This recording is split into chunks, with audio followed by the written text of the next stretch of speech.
Halo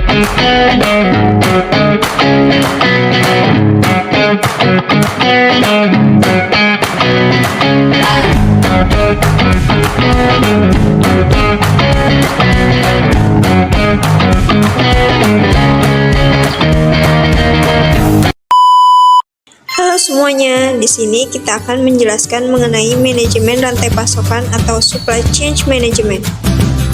Sebelumnya kalian pernah kepikiran gak sih gimana caranya produk yang kamu beli, entah itu baju, makanan, atau gadget, bisa sampai ke tangan kamu?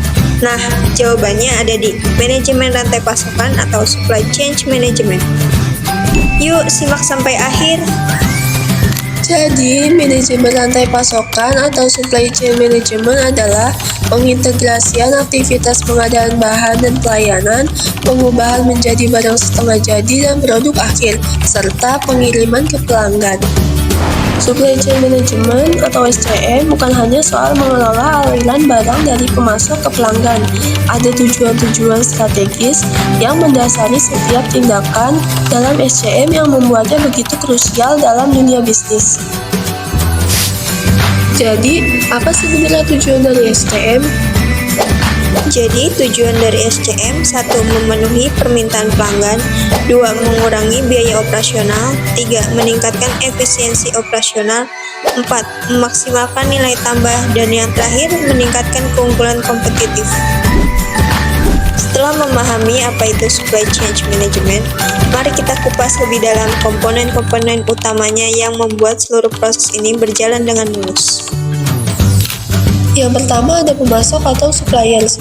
Pemasok adalah individu, perusahaan, atau entitas lain yang menyediakan bahan mentah, komponen, atau sumber daya lain yang diperlukan untuk proses produksi. Pemasok berperan dalam memastikan ketersediaan dan kualitas bahan baku maupun bahan pendukung yang dibutuhkan oleh perusahaan. Yang kedua ada produsen. Produsen adalah entitas yang mengubah bahan baku menjadi produk jadi. Mereka bertanggung jawab untuk mengelola proses produksi, memastikan kualitas produk, dan mengoptimalkan efisiensi operasional. Yang ketiga ada distributor. Distributor adalah perantara antara produsen dan pengecer atau retail. Mereka bertanggung jawab untuk menyebarkan produk dari produsen ke titik-titik penjualan, baik itu kepada pengecer, toko grosir, atau konsumen langsung. Distributor juga langsung mengelola penyimpanan dan pengiriman produk.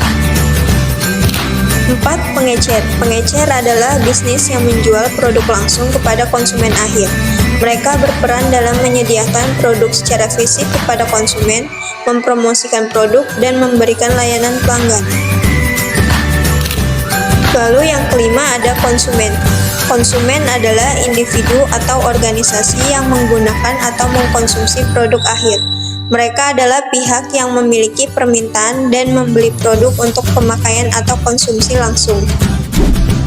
Selain komponen utama tersebut, rantai pasok juga melibatkan beberapa elemen tambahan, seperti penyedia layanan logistik, agen pengiriman, penyimpanan dan gudang, perusahaan manajemen inventaris, dan penyedia layanan teknologi informasi atau IT yang mendukung operasi dan integrasi rantai pasok. Contoh di kehidupan nyatanya gimana ya? Berikut adalah contoh rantai pasokan pada PT Indofood Sukses Makmur Tbk dalam penjualan mie instan. Yang pertama ada supplier tepung. Supplier ini mengirimkan stok tepung ke gudang untuk dijadikan sebagai bahan persediaan dalam proses pembuatan mie instan.